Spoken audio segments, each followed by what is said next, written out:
eu quero refletir com vocês sobre o Salmo 46. Esse salmo diz assim: Deus é o nosso refúgio e fortaleza, socorro bem presente na angústia. Portanto, não temeremos, ainda que a terra se mude, e ainda que os montes se transportem para o meio dos mares, ainda que as águas rujam e se perturbem, ainda que os montes se abalem pela sua braveza. Há um rio cujas correntes alegram a cidade de Deus, o santuário das moradas do Altíssimo. Deus está no meio dela, não se abalará. Deus a ajudará já ao romper da manhã. Queridos, esse salmo é muito atual, né? Ele nos mostra da importância de nós entendermos e vermos a Deus como o nosso refúgio. Ele foi escrito pelos filhos de Corá, ou Coré, como você preferir. Coré foi tragado, literalmente. A terra se abriu e tragou a Corá e tudo que ele tinha, e os seus. Porém, os filhos de Coré, eles eram extremamente ligados a Deus. Eles serviam no templo. E tanto que você percebe que eles estavam aqui, escreveram esses salmos, e eles dizem: Deus é o nosso refúgio e fortaleza. Por isso, nós não temeremos, ainda que a terra se mude. Por que ele fala isso, né? Porque eles viram a terra se abrindo e engolindo aos seus familiares, tragando a sua própria família.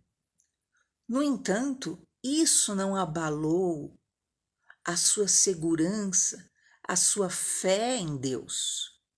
E pelo contrário, ele não foi contado com aqueles que desceram à sepultura daquela forma, porque eles eram duros de coração, eles eram totalmente insolentes, totalmente cheios de dureza em si, não se curvavam ao que Deus falava, ao que Deus determinara, ao que Deus usara, até o próprio Moisés para ministrá-los.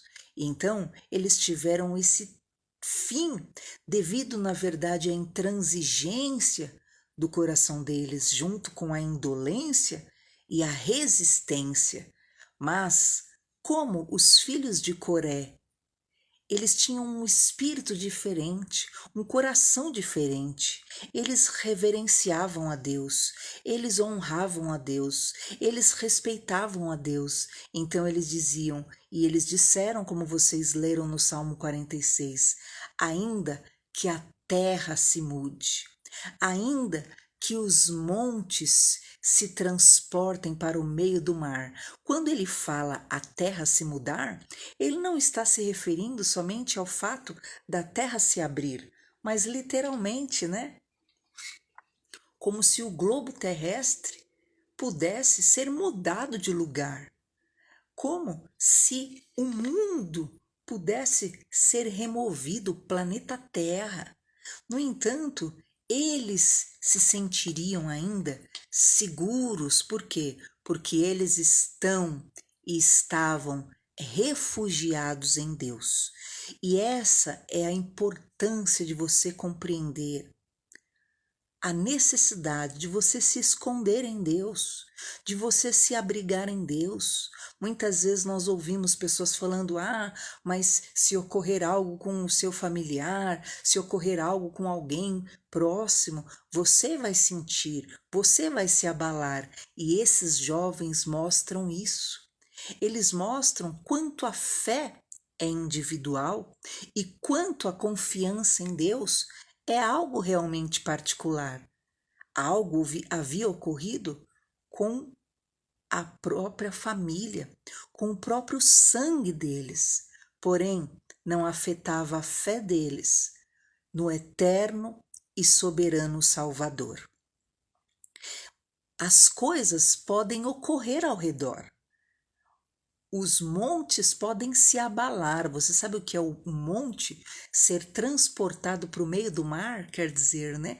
O monte ser removido, a terra pode se mexer, como se fosse, na verdade, né, um grande terremoto, mas isso não os abalava.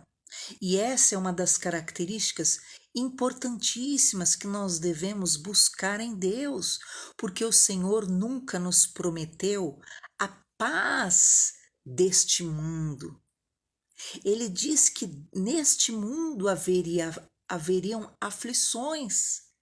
Nós teríamos aflições neste mundo.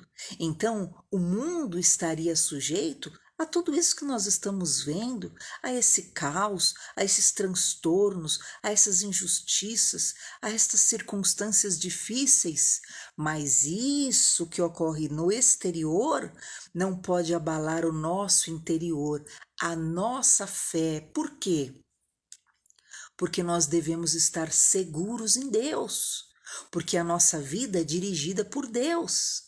Todos nós estamos sujeitos às mais variadas emoções. Continuamente você está sujeito, né, a vivenciar uma série de emoções: alegria, amor, satisfação, tristeza, raiva, frustração. Podem ocorrer várias emoções durante um dia.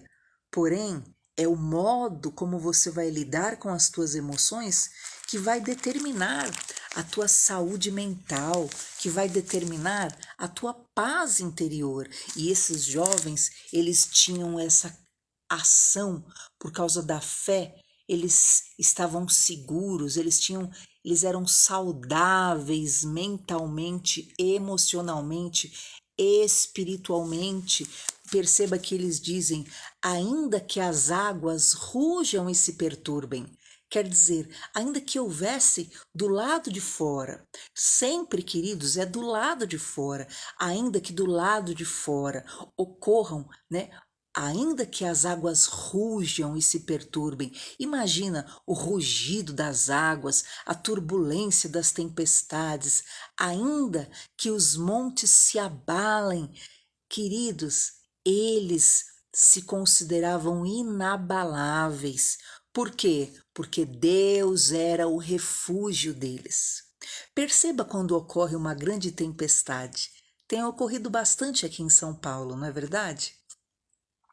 E de repente você está num lugar seguro, você na hora fala: meu Deus, que tempestade é essa? Que estrago que ela deve estar fazendo lá fora. Mas, Senhor, como eu me sinto seguro aqui. Por quê? Porque você está num lugar seguro. Quando você está num lugar alto, e Deus é esse refúgio, Deus é essa fortaleza, Ele é este socorro na hora da angústia, na hora da tribulação. Então, ainda que as águas rujam, ainda que externamente haja um mar bravio contra a tua vida, um mar bravio no mundo, todavia você não vai se mover na sua paz interior. Por quê? Porque você está refugiado em Deus. Quando ocorre de ordem natural uma tempestade externa e você está seguro em um lugar alto, você se sente seguro, não é verdade? Então, assim deve ser na sua vida espiritual. Ocorrerão bramidos das ondas externamente, ocorrerão barulhos, problemas sempre ocorrerão. No mundo tereis aflições, mas dentro de você que haja paz, que haja luz. Nós precisamos, queridos, alcançar esse mesmo espírito, esse mesmo sentimento e esta mesma vida com Deus. Não é uma fé contemplativa, né? Lindo, lindo, lindo és somente. Jesus não é alguém para ficar sendo só contemplado e como se ele fosse ali, né, imóvel. Ele não é o nosso bibelô que nós colocamos nos braços e refugiamos no ombro e dizemos: olha, encosta aqui, né? Deixa o que você quer proteger, que você fica ali cheirando e beijando. Não. Ele não é também, queridos, aquele que está pendurado ali naquele crucifixo, como muitos o veem dessa forma. Eu até peguei esse aqui, ó, para você ver. Ele não está mais pendurado nessa cruz. E ele também não é alguém que está subjugado por Satanás, limitado nas tuas ações, que não pode fazer nada porque o diabo não deixa, porque o diabo tem mais poder. Não, não. Não é nada disso. Não é um Cristo contemplativo, né? Como se você vê Pedro, quando eles viram ali Cristo transfigurado, e você fica só ali babando, ó, né? Ai, você quer que eu faça mais tendas? Só que você fica meio alienado. A nossa geração, a atual geração, na verdade, tem ido por esse caminho de um Cristo realmente, né, contemplativo só. E quando nós vemos o tipo de transtorno mental, o tipo de problemas de saúde mental que as pessoas têm tido, você percebe que não é um Cristo efetivo na vida delas, não é um Cristo atuante.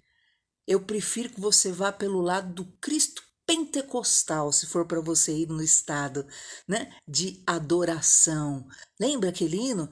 Ele vai abrindo caminhos, quebrando as correntes, desfazendo, né, os espinhos. É esse Deus que eu quero que você entenda, que não é um ser imóvel, não é um bibelô que nós ficamos ali cheirando, né? Ah, Cristo, eu amo Cristo, lindo, lindo. Não, ele é muito mais, ele é um Deus vivo, ele é ativo e todos os perigos desta terra que tem gerado transtornos, a saúde mental das pessoas podem ser vencidos por este Cristo vivo, né? Todo tipo de esquizofrenia, fobias, ideação suicida, transtornos de pânico, transtorno de borderline, depressões, transtornos de afetividade bipolar, transtornos de estresse, transtornos de ansiedade, tudo isso no Cristo vivo, que não é o pendurado mais na cruz. Não é esse, não é o Cristo, o menino Jesus, que nós colocamos no braço e só o veneramos, não é o Cristo, né, pisado, submetido a Satanás, limitado pelo diabo, não. O Cristo vivo, ressurreto, tem poder de agir na sua vida e que você possa, em nome de Jesus, sair dessa religião de contemplação do mal ou do bem, né? Mas que você realmente invoque a esse Deus vivo, a esse Deus que fala, a esse Deus que se move, a esse Deus que cura, a esse Deus que age, e ainda que as águas rujam e se perturbem, você não temerá mal algum, você estará refugiado em Deus.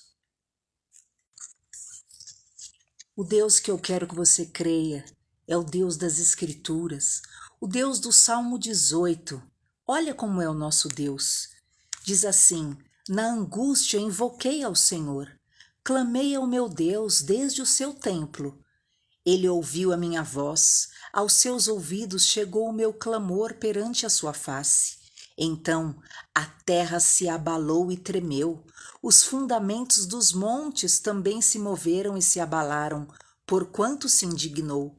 Das suas narinas subiu fumaça, da sua boca saiu fogo que consumia, carvões se acenderam, abaixou os céus e desceu, a escuridão estava debaixo de seus pés, montou num querubim e voou, sim, voou sobre as asas do vento. É esse Deus vivo que você precisa crer, um Deus ativo, vivo, poderoso para te defender. Busque a Deus.